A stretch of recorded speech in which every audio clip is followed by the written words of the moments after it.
सोच का फ़र्क। It's a motivational story what we may think positive और नेगेटिव एज वेल। पॉजिटिव भी हम सोच सकते हैं और नेगेटिव भी हम सोच सकते हैं, ये सब हमारी सोच पर डिपेंड करता है। इसके लिए मैं आपको आज एक स्टोरी बताती हूँ। एक गरीब आदमी बहुत मेहनत करके एक एक रुपया जोड़ के मकान बनाता है। उस मकान को बनाने के लिए उसे बहुत साल लगते हैं, 15-20 सालों तक वो एक एक रुपये को जोड़ता है, ताकि जो उसकी फैमिली है वो एक छोटे से मकान से निकल के एक पक्के मकान पर पहुंच सके, वहाँ रह सके, क्योंकि वो अभी तक एक झोपड़ी में रहता आया है जहाँ उसको बारिश, सर्दी, गर्मी में बहुत परेशानी होती है। तो उसके लिए वो एक छोटे से ही पक्का मकान बनाने की कोशिश करता है, एक एक रुपया को जोड़ करके।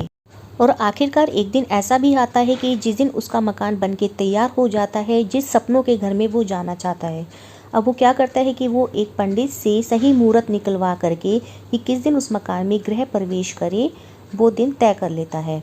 अब गृह प्रवेश के 2 दिन पहले ही एक भूकंप आता है और उस भूकंप में उसका जो मकान है, जिस मकान के लिए उसने 15-20 सालों से एक एक पैसा जोड़ के इकट्ठा किया था, वो बिल्कुल टूट जाता है, पूरी तरह से ध्वस्त हो जाता है, सिर्फ गृह प्रवेश से 2 दिन पहले। जब ये खबर उस आदमी को पता चलती है कि भूकंप में उसका घर पूरी तरह से टूट गया है, जिसके लिए वो एक एक रुपया कई वर्षों से इकट्ठा कर रहा था, तो वो क्या करता है कि दौड़ा दौड़ा मार्केट जाता है, बाजार जाता है और वहाँ से मिठाई खरीद कर ले आता है। और मिठाई ले करके जब वो उस घटना स्थल पर पहुँचता है जहाँ उसका मकान का ढेर हो चुका है, तो वहाँ पर बहुत से लोगों को इकट्ठा हुआ देखता है, जो कि उसके मकान के गिरने पर बहुत अफसोस जाहिर कर रहे थे। आपस में वो सब लोग कह रहे थे कि बहुत बुरा हुआ बेचारे के साथ, कितना मुश्किल से उसने एक एक पैसा जोड़ के इस मकान को बनाया था।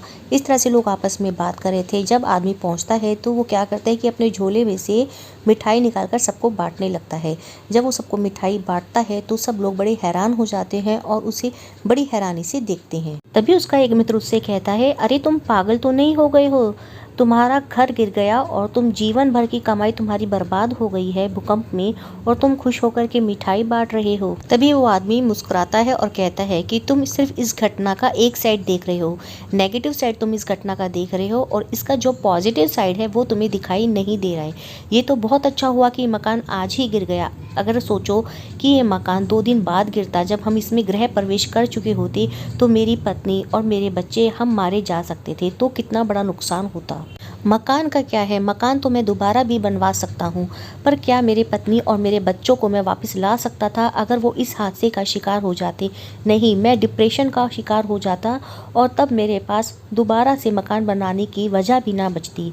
तो दोस्तों, इस कहानी से हमें सिर्फ ये सबक मिलता है कि सकारात्मक और नकारात्मक सोच में जो अंतर है वो सिर्फ हमारे ऊपर है। यदि हम नकारात्मक सोचेंगे तो हमेशा डिप्रेशन में रहेंगे, टूटे हुए रहेंगे, अकेला महसूस करेंगे, हारा महसूस करेंगे। और अगर हम किसी साइड का पॉजिटिव वे देखेंगे तो हम अपने आप को बहुत एनर्जेटिक और बहुत ज़्यादा हम अपने आप को दोबारा से उस चीज़ को करने की हिम्मत में पाएंगे। इसके लिए ये गोल्डन वर्ड हमेशा याद रखना, ज़िंदगी में ख़त्म होने जैसा कुछ नहीं होता। ज़िंदगी में ख़त्म होने जैसा कुछ नहीं होता, हमेशा एक नई शुरुआत आपका इंतज़ार करती है।